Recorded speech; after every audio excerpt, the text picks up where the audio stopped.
Waitress took Lost Boy home, without knowing he was the son of the city's biggest businessman. Sarah Johnson had just finished another exhausting day at the Panorama Diner when she came across the situation that would change her life forever. At 42, she had spent 14 years waiting tables, dreaming of a better future for herself and her elderly mother. It was nearly 10 at night when she stepped out the back door and saw a little boy around 5 years old sitting on the sidewalk quietly crying. His blonde hair was tousled, and his little green outfit was dirty with mud. "Hi, sweetheart. What are you doing here all alone?" Sarah knelt to the child's level. The boy looked up with red, tear-filled eyes and stammered, "I want my mommy. I don't know where my home is." Sarah glanced around. The street was completely empty, and the diner had already closed. The manager had left an hour ago, and she was always the last one out, making sure everything was in order. "What's your name, honey?" "Ethan. Ethan James," he replied between sniffles. "And your mommy. Where is she?" The boy just shook his head, showing he didn't know. Sarah's heart ached. She couldn't leave a child alone on the street, especially in Denver, in an area that got dangerous at night. "Listen, Ethan James, Auntie is going to take you to her place tonight, and tomorrow morning we'll look for your mommy, okay?" She took the boy's tiny hand and walked toward the bus stop. During the 40-minute ride to Sunrise Gardens, where she lived in a modest house with her mother, Sarah tried to talk to Ethan to learn more, but he was exhausted and ended up falling asleep against her. Mrs. Dorothy, 73 years old, was surprised when she saw her daughter arrive carrying a child. "Mom, I found this lost boy on the street. I couldn't leave him there." "Of course not, my dear, poor little thing," uttered the elderly woman said, already fluffing a pillow on the couch. "Dear listener, if you're enjoying the story, don't forget to like and especially subscribe to the channel. It helps us a lot as we're just starting out. Now back to the story. Sarah gave Ethan a bath, improvised pajamas from one of her t-shirts, and made him a simple snack. The boy ate hungrily, which reassured her. At least he didn't seem sick or hurt. "Tomorrow morning I'll take you to work with me, and we'll call someone who can help find your family," Sarah explained, stroking his hair. Ethan nodded and soon fell fast asleep. Sarah watched his angelic little face and felt a strange tenderness. She had never had children, dedicating her whole life to work and caring for her mother. The next morning, Sarah woke early as usual, but this time she found Ethan already awake, sitting in the living room and looking out the window. "Good morning, sweetheart. Did you sleep well?" "Yes, Aunt Sarah. Your house is small, but it's cozy," he replied with a sincerity that touched her. After breakfast, Sarah took Ethan to the diner. They arrived at 7 in the morning before opening. The manager, Mr. Thompson, a perpetually stressed 50-year-old man, showed up shortly after. "Sarah, whose child is this?" he asked, visibly annoyed. "Mr. Thompson, I found him lost last night. I'm going to call the authorities right away to see how we can help him find his family." "This is no place for a kid. Handle it quickly," the manager grumbled. Sarah took Ethan to the employee break room and called the social emergency number. They said someone would come, but that it might take a few hours due to demand. In the meantime, she settled Ethan at a table in the back of the diner with some makeshift drawings she made with paper and a pen. The boy behaved very well, drawing houses and little cars while she worked. Around 10 in the morning, the diner started getting busier. It was a place frequented by Denver's middle class, located in a bustling commercial neighborhood. "Aunt Sarah," Ethan called softly, "can I have some water?" "Of course, sweetheart." She hurried to get him a glass of water and some cookies she had brought from home. That's when she heard a commotion at the next table. 2 men in suits were talking excitedly, looking at a phone. "Richard Harrison's son has been missing since last night. The family is desperate," one of them said. "Richard Harrison, the owner of Harrison Construction?" the other asked.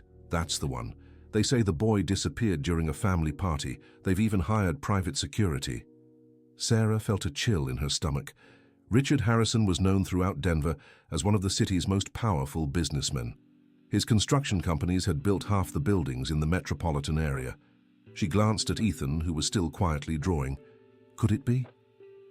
"Ethan," she approached him slowly, "what's your daddy's full name?" "Daddy Richard," he answered without looking up from his drawing. Sarah's heart raced. She borrowed a phone from one of the customers reading the news online and asked to take a look. There it was, the photo.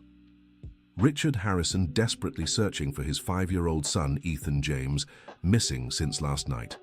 It was him, no doubt about it. "Gentlemen," Sarah turned to the men at the table, I think I've found the boy you were talking about." The two turned to her, surprised.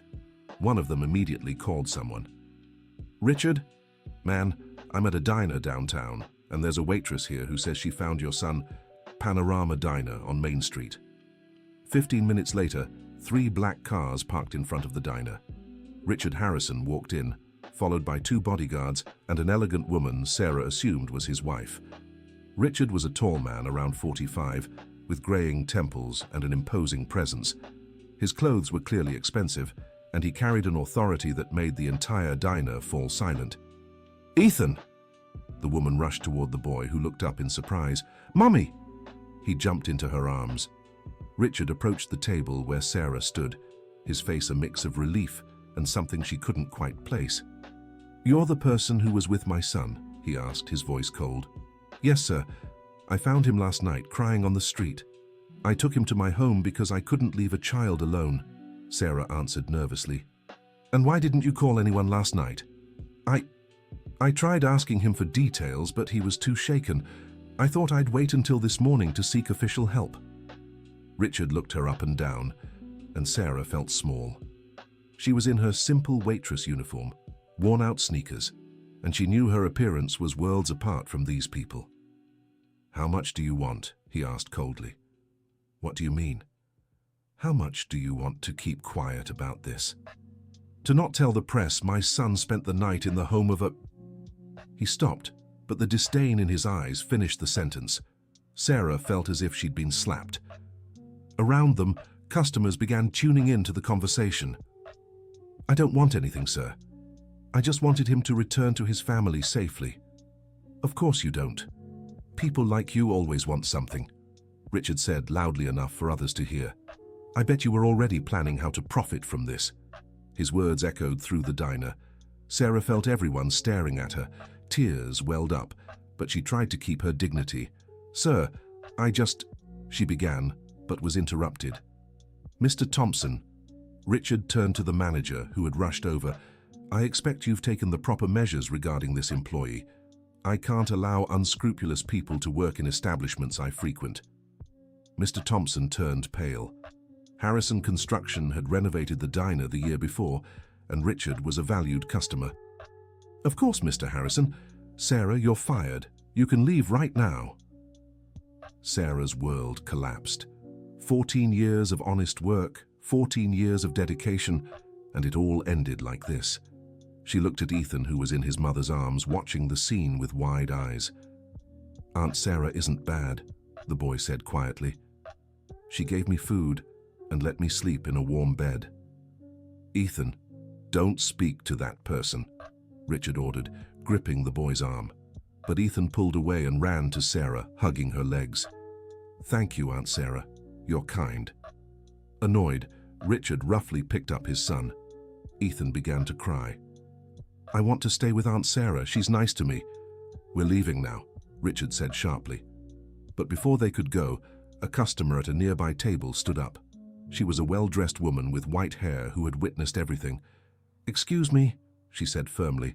"My name is Dr. Margaret Stevens. I'm a retired pediatrician, and I can't stay silent after what I just saw." Richard turned, clearly irritated. "This young woman," Dr. Margaret pointed at Sarah, "saved your son.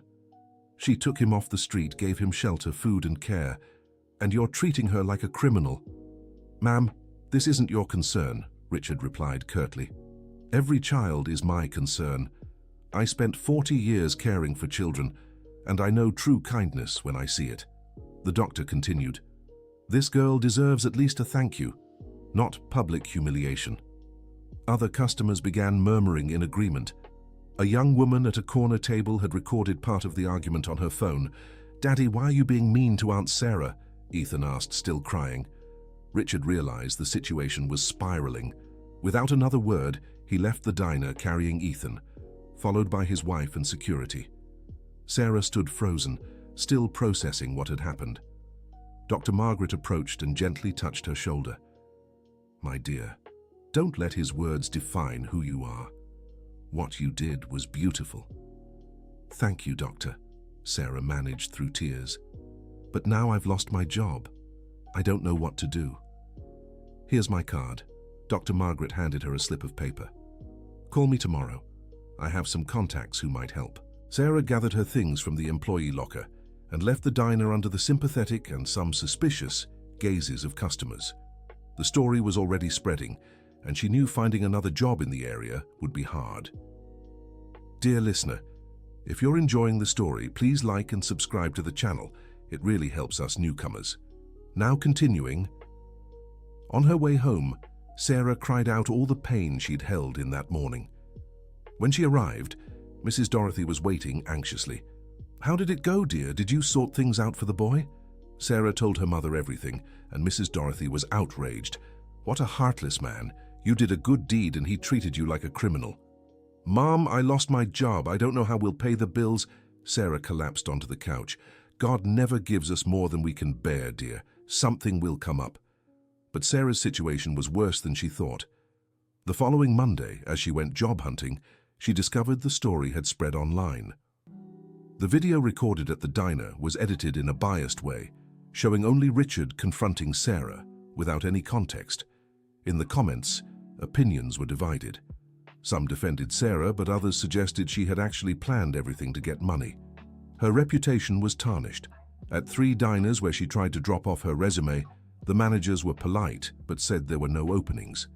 At the 4th, the owner was more direct.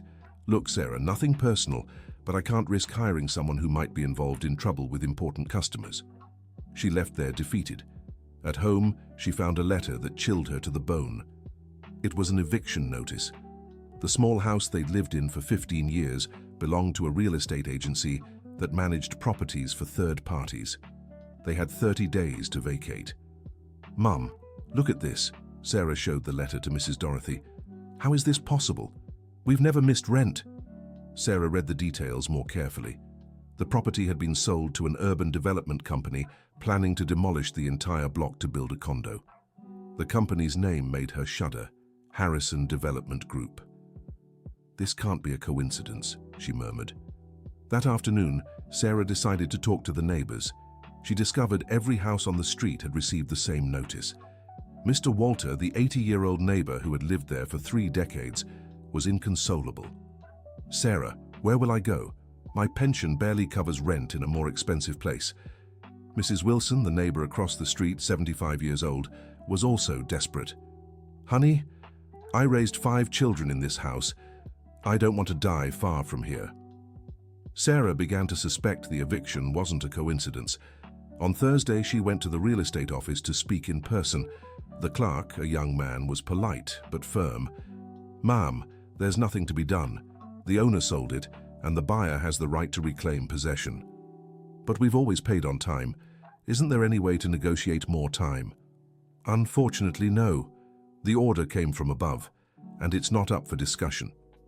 Sarah insisted on speaking to the person in charge, but they said he was in a meeting and couldn't see her. As she left the building, she bumped into a woman at the entrance. She was elegant, looked to be in her 40s, and seemed familiar. "Excuse me," the woman said politely. Sarah looked closer and recognized her. She was Richard Harrison's wife, Ethan's mother. "Ma'am, I'm sorry. I'm Sarah, the waitress who found your son." The woman paused, hesitated, then stepped closer. "You're Sarah." Her voice was gentle, unlike her husband's coldness. "My name is Catherine. I really need to talk to you.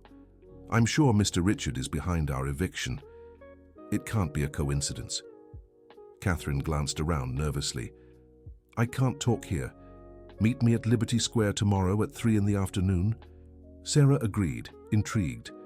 There was something in Catherine's eyes that suggested she didn't agree with her husband's actions. The next day, Sarah arrived at the square 15 minutes early.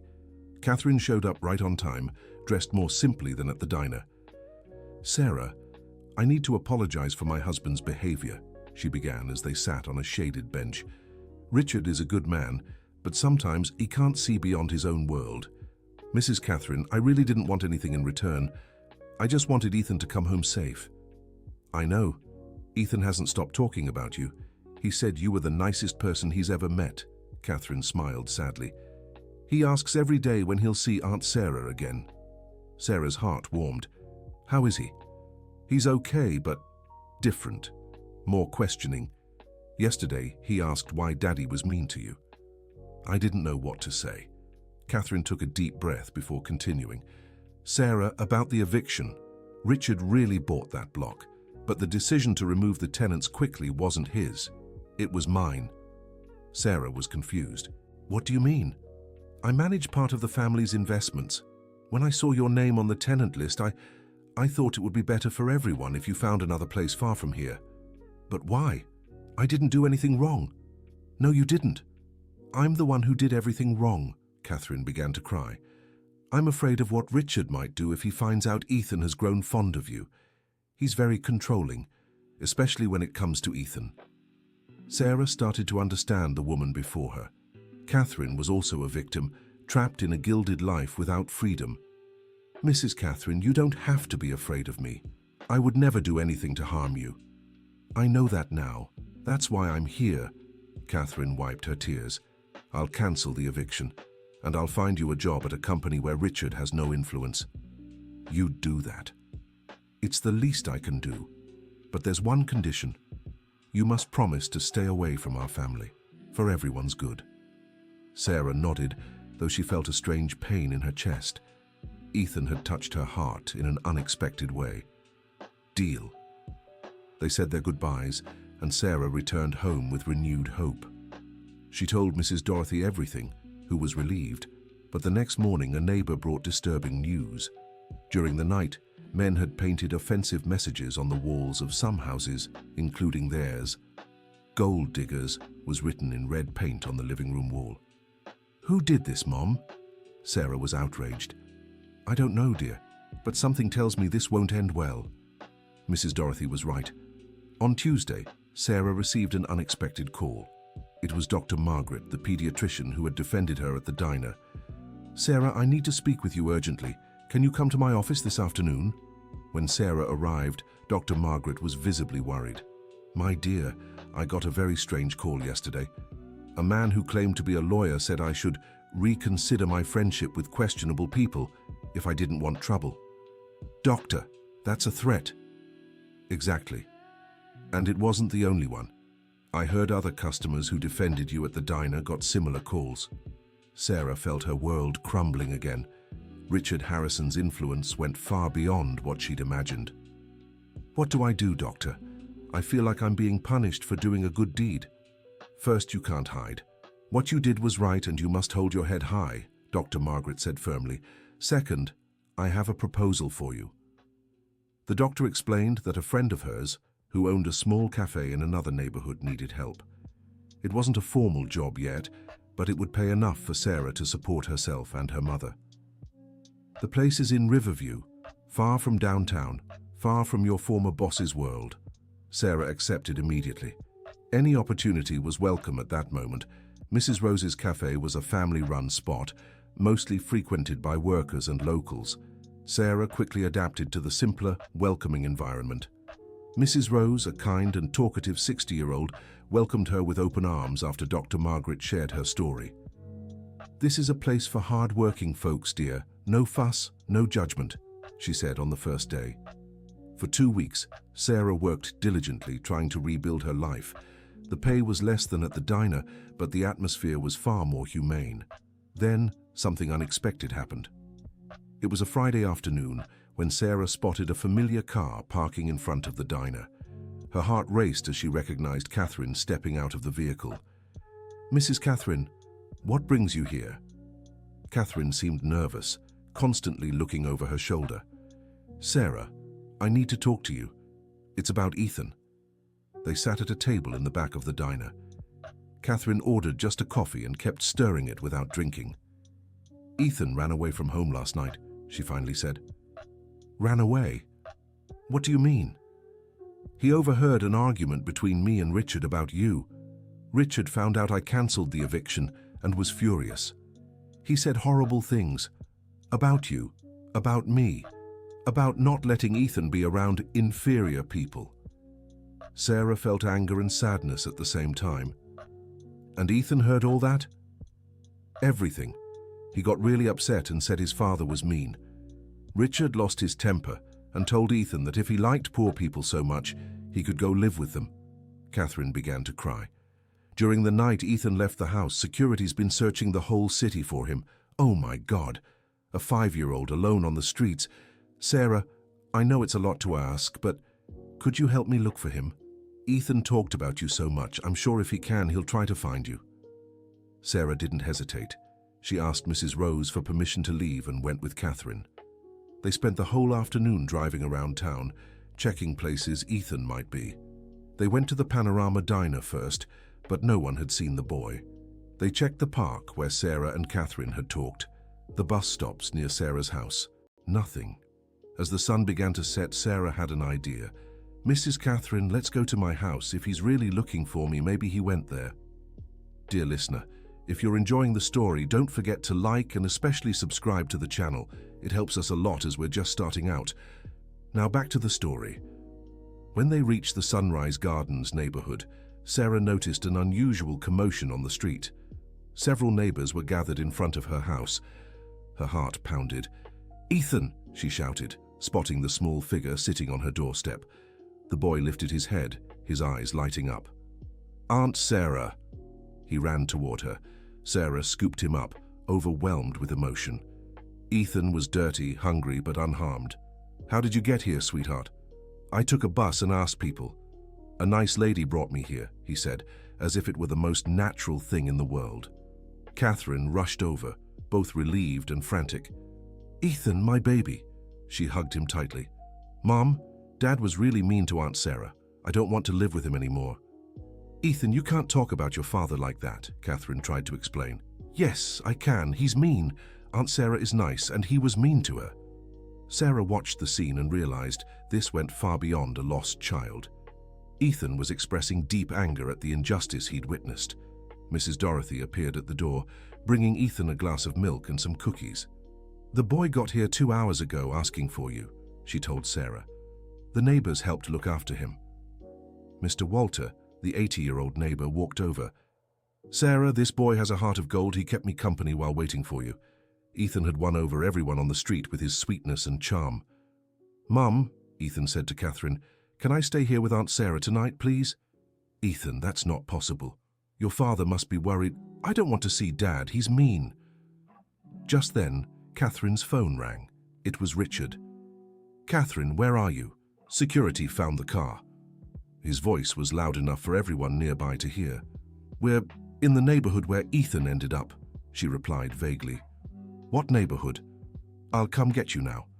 "Richard, maybe it's better if—" "Catherine, tell me where you are, now!" The authority in his voice made Catherine tremble. She knew she had no choice.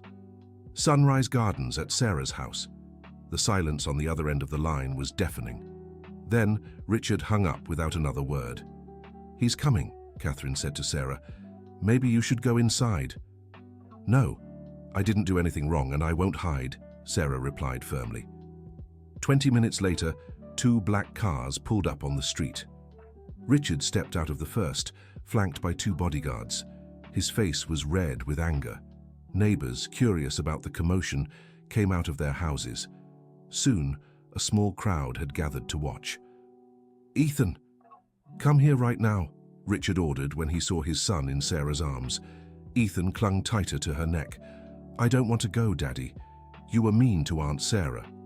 "Ethan, obey your father," Richard said, stepping forward with firm strides. "Mr. Richard," Sarah intervened, still holding Ethan. "Ethan is fine. There's no need to be upset." "You—" Richard pointed a finger at her. "You're behind all this. You brainwashed my son." "I did no such thing. Ethan came here on his own." "Liar! You planned this from the start." Mr. Walter, who had been silently watching, stepped forward. "Young man, lower your voice. This girl hasn't done anything wrong. The boy came here alone looking for her. And who are you to interfere?" Richard turned to the elderly man. "I'm an 80-year-old man who's seen a lot in life, and what I see now is a father who won't listen to his own son." Mrs. Wilson also spoke up. "The boy wouldn't stop talking about how you treated Sarah badly. A 5-year-old understands injustice better than many adults." Richard realized he was being confronted by the entire neighborhood. His intimidation tactics didn't work here like they did in the corporate world. "Catherine, take Ethan and let's go," he ordered his wife. "I don't want to go," Ethan screamed, bursting into tears. "Ethan, you're coming with me, and that's final." Richard tried to pull the boy from Sarah's arms by force. Ethan struggled and cried louder, making the scene unbearable for everyone watching. "Daddy, you're hurting my arm." Richard stopped immediately. His son's tears and the judgmental stares around him made him step back. "Ethan," Sarah said softly to the boy, "you need to go with your parents. They love you very much." "But I want to stay with you, Aunt Sarah." "I know, sweetheart, but your home is with your mommy and daddy. They were so worried about you." Ethan looked at Sarah with big, questioning eyes. "Will you be mad if I leave?" "Of course not, darling. I'll be happy knowing you're safe at home." Slowly, Sarah convinced Ethan to go with his parents, but before handing him to Catherine, she turned to Richard.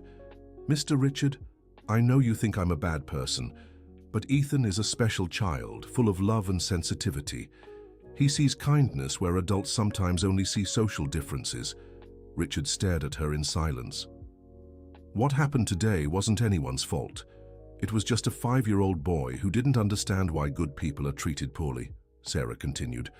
"Maybe this is a chance for you to think about the example you're setting for your son." Without responding, Richard turned and walked to the car. Catherine took Ethan in her arms and whispered a thank you to Sarah before following her husband. Ethan waved sadly from the car window as they drove away. Sarah felt a deep ache in her chest, as if she had lost a child. Mrs. Dorothy wrapped an arm around her daughter's shoulders. "You did the right thing, Sarah." "Then why does it hurt so much, Mum?" That night, Sarah couldn't sleep. She kept thinking about Ethan, wondering if she'd ever see him again. She also reflected on Richard and his reaction. There was something in the way he'd looked at her at the end that suggested her words had made some impact. The next morning, as she was getting ready for work, someone knocked on the door. It was Catherine, but this time she wasn't alone. With her was an elderly woman elegantly dressed. "Sarah, this is Mrs. Eleanor, Richard's mother." The older woman, who appeared to be about 75, observed Sarah with sharp yet kind eyes. "So you're the famous Sarah who's turned my grandson's head," she said with a smile. "Mom? Ethan hasn't stopped talking about you since he came home yesterday. He insisted so much that I needed to meet you that I decided to come in person." Mrs. Eleanor stepped into the modest home and greeted Mrs. Dorothy with respect and warmth. "What a cozy home you have," she remarked, sounding sincere. "Thank you, Mrs. Eleanor. Would you like some coffee?" Mrs. Dorothy offered. "I'd love that." The 4 women sat at the kitchen table to talk. Mrs. Eleanor got straight to the point. "Sarah, my son told me his version of events. Now I want to hear yours." Sarah recounted everything from the beginning, leaving out no details. Mrs. Eleanor listened quietly, occasionally asking questions to clarify specific points. "And you saved my grandson without knowing our family, without expecting anything in return," she summarized at the end. "Anyone would have done the same, Mrs. Eleanor." "Believe me, my dear, not everyone would. And the way Richard reacted, it deeply shames me." Catherine lowered her head, clearly embarrassed. "Mrs. Eleanor," Sarah hesitated, "may I ask something? Has Mr. Richard always been like this? So distrustful of people who are different?" The elderly woman sighed deeply. "No, Sarah. Richard wasn't always this way. As a child, he was sweet and generous, much like Ethan, but life taught him some hard lessons about trust." "How so?" "When he was 15, we went through a terrible financial crisis. We almost lost everything. At the time, people who claimed to be our friends turned their backs on us, and others who seemed to want to help were actually just trying to take advantage of the situation." Mrs. Eleanor paused to take a sip of coffee before continuing. That left a deep mark on Richard.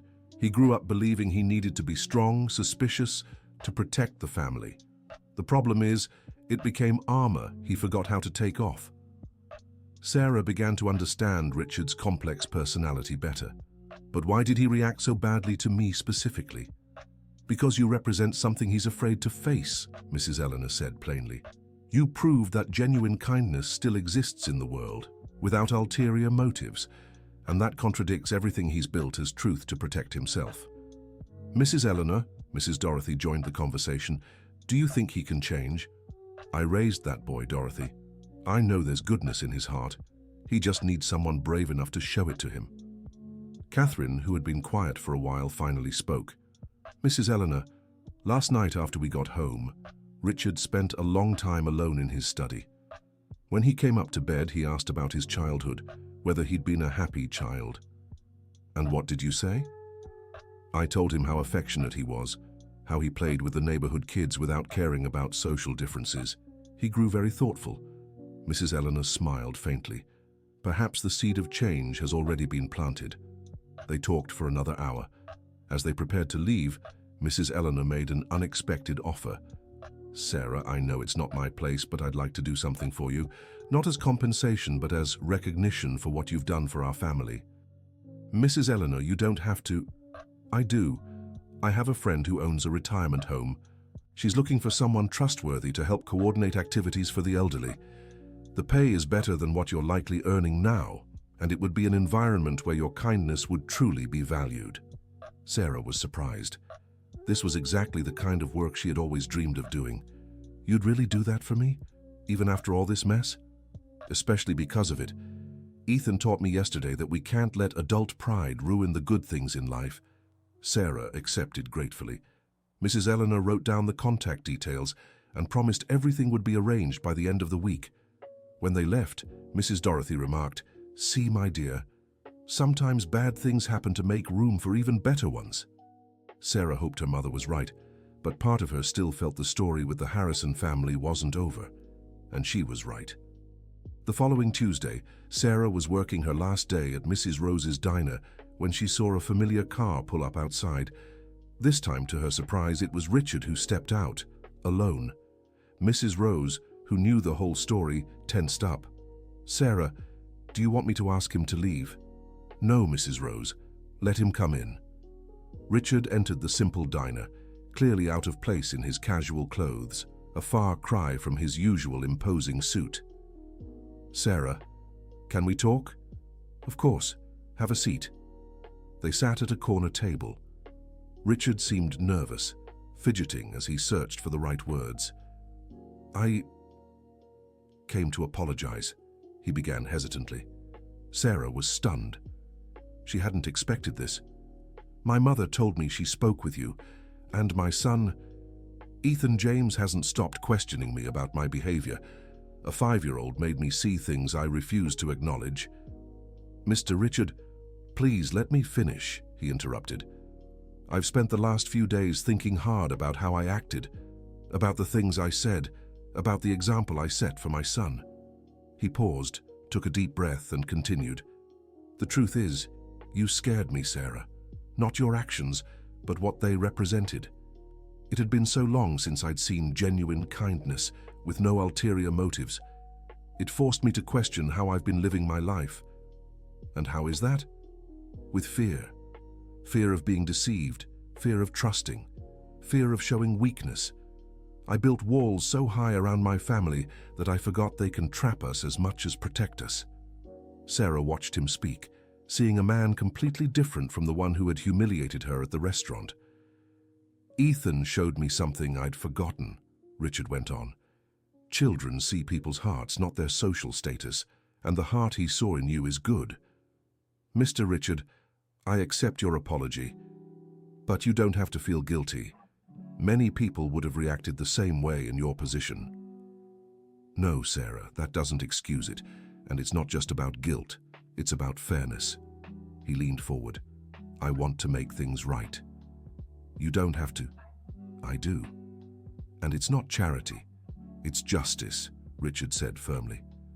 "First, I want to offer you your job back at the diner. with better pay and a supervisor position.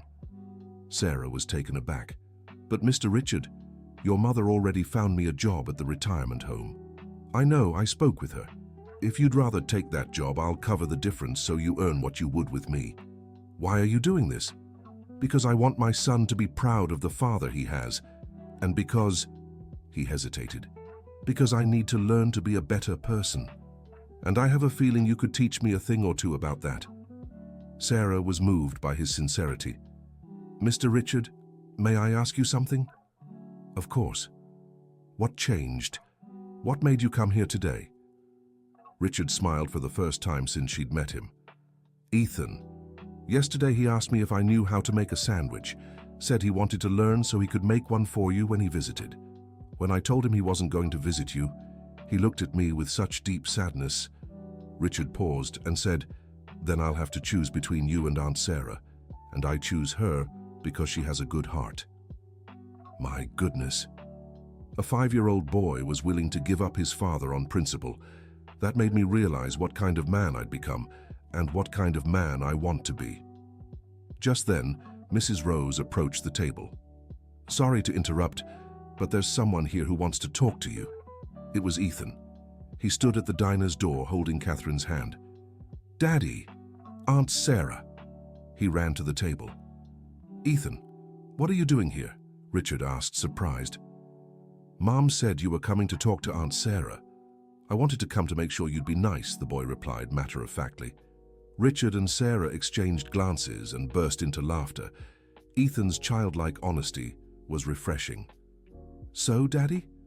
Were you nice to Aunt Sarah?" "I'm trying, son, I'm trying." Ethan climbed onto Sarah's lap and hugged her tightly. "Aunt Sarah, Daddy said I can visit you sometimes. Is that true?" Sarah looked at Richard, who nodded. "If your parents allow it, I'd love to have you visit, Ethan. And you can come to dinner at our house too, right, Daddy?" Richard seemed slightly embarrassed but replied, "If Aunt Sarah wants to, of course." Catherine stepped closer to the table. "Sarah, I also wanted to apologize for the eviction, for how I treated you. It was cowardly of me." "Catherine, you don't have to. I understand you were in a tough spot." "No, you don't. There's no excuse for what I did, but I want to make it up to you somehow." "You don't owe me anything. Seeing Ethan happy is enough." "It's not enough for us," Richard said firmly. "Sarah, you saved my son twice. First, when you found him on the street. Second, when you showed me the kind of man I was becoming."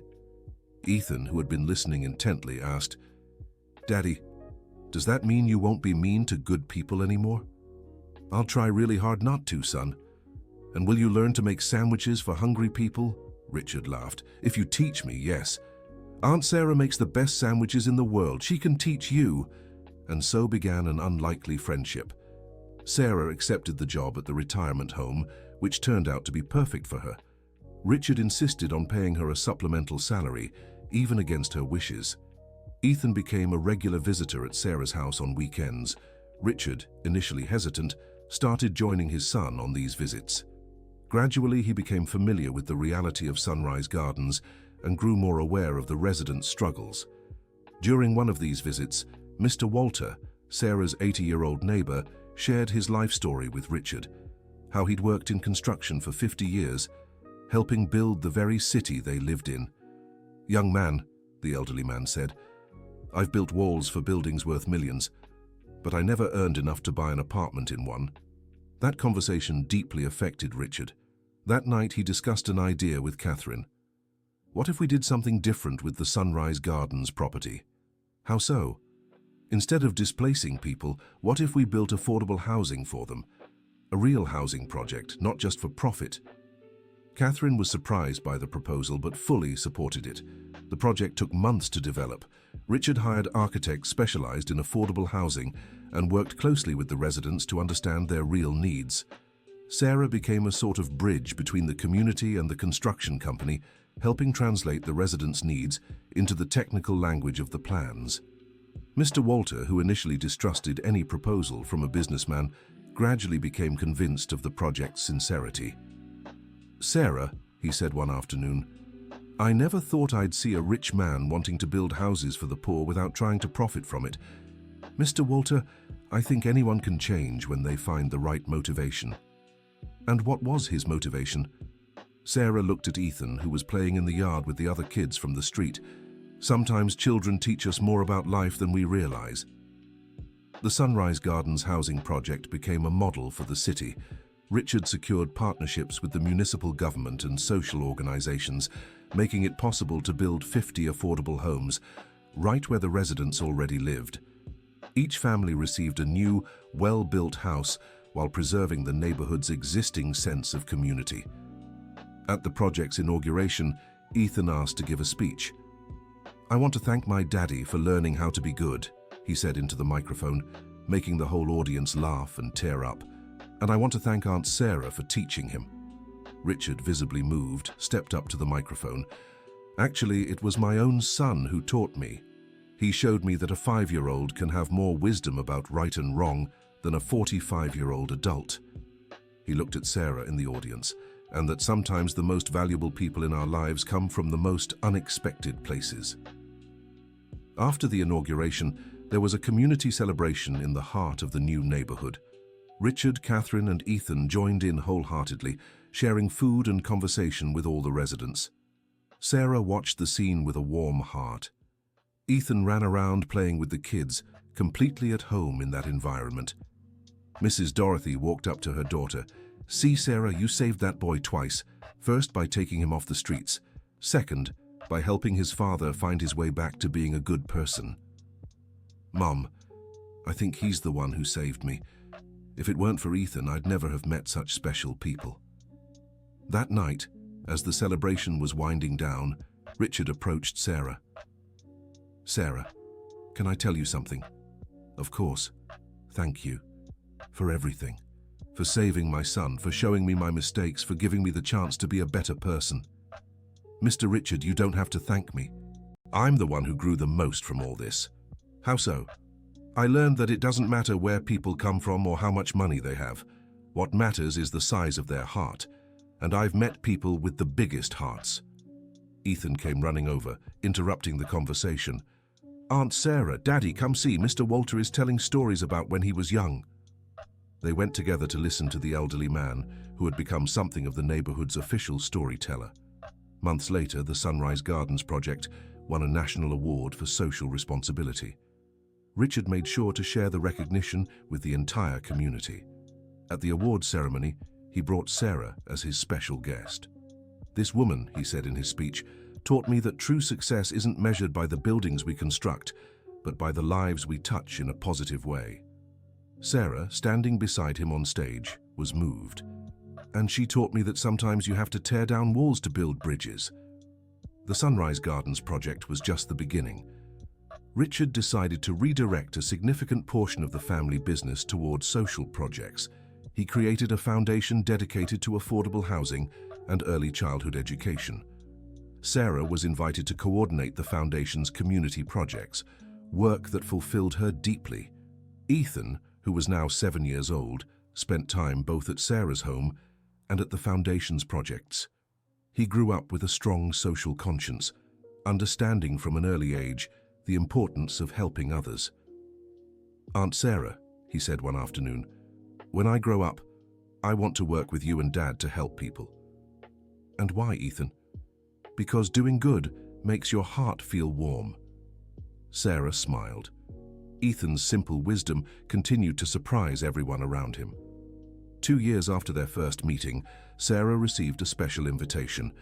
Ethan was turning 8 and wanted a community celebration in Sunrise Gardens, celebrating with all the families from the housing project. The party was beautiful. Children of all ages played together, adults chatted animatedly, and elders shared stories. It was exactly the kind of community Ethan had imagined. During the party, Richard pulled Sarah aside to a quieter corner. "Sarah, you know all of this started with one simple act of kindness from you, right?" "Richard, all of this started with a boy who had the courage to say what was right, even when it was hard." "Maybe you're both right," said Catherine, who joined the conversation. "But what matters is that today our family is happier, more united, and more connected to the real world." Ethan came running over, as usual. "Dad, Mom, Aunt Sarah, come see the cake. Mrs. Dorothy made a huge one. They all went together to see the cake made by Mrs. Dorothy, who at 76 had become the neighborhood's official baker for celebrations. When it was time to cut the cake, Ethan insisted that Sarah hold the knife with him. Why, sweetheart? Because you taught me that good things become even better when you share them with the people you love. And so, a story that began with a lost child on a cold night turned into a network of love, solidarity, and social transformation that touched hundreds of lives. Sarah never imagined that a simple act of kindness could create so much positive change. Richard learned that true wealth lies in genuine human connections. Catherine discovered her own strength and ability to make a difference, and Ethan grew up knowing that small acts of love can change the world. 10 years later, Ethan, now a teenager, wrote a school essay about real-life heroes. He wrote about Sarah, the waitress who changed his family by showing that kindness knows no social class. When Richard read the essay, he was deeply moved. He called Sarah right away. "Sarah, I have to tell you something. Ethan wrote about you in school." "About me? Why?" "Because you're his hero. And mine too." That afternoon, the entire Harrison family went to visit Sarah, as they had regularly done for years. But this time was special. Ethan wanted to read his essay to her in person. The real-life hero. He began reading. Not all heroes wear capes or have superpowers. Sometimes they wear a waitress apron and have the superpower of kindness. Sarah cried as Ethan read about how she had transformed not only his life, but the lives of his entire family and community. Sarah taught me that small acts of love can create big changes. She taught me that it doesn't matter if you're rich or poor. What matters is if you have a good heart. And she taught me that real heroes are ordinary people who choose to do good every day. When Ethan finished reading, Richard stood up and hugged Sarah. "Thank you," he said simply, "for saving our family." "Thank you," Sarah replied, "for letting me be part of it."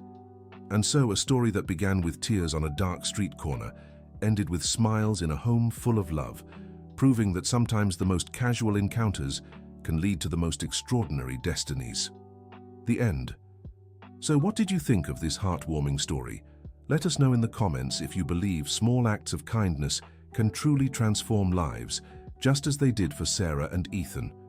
Which part moved you the most? We'd love to hear your thoughts. Don't forget to like and subscribe to the channel for more touching stories like this one.